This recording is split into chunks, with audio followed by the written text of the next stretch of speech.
Crysta recording studio एकंगल सराय।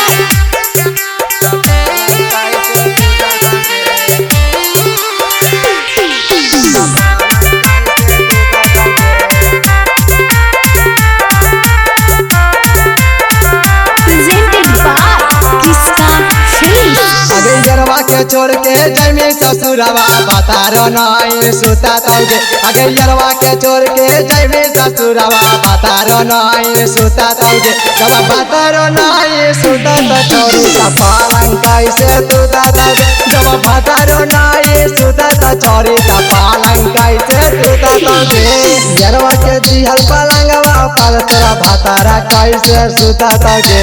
यरवा के दिहल पलंगवा पर तोरा भातारा कैसे सुता तौगे। जब भातारे नहीं सुता तो चोरी का पालन कैसे तुता तौगे। जब भातारे नहीं सुता तो चोरी का पालन कैसे तुता तौगे।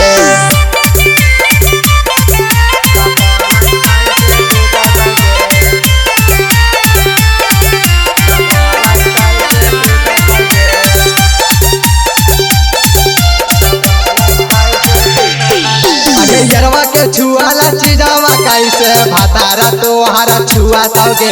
अगे यरवा के छुआला चीजावा कैसे भातारा तोहरा छुआ तौगे। जब भातारे नहीं छुआ तो यरवा बारी माजा लूटा तौगे। जब भातारे नहीं छुआ तो यरवा माजा लूटा तौगे।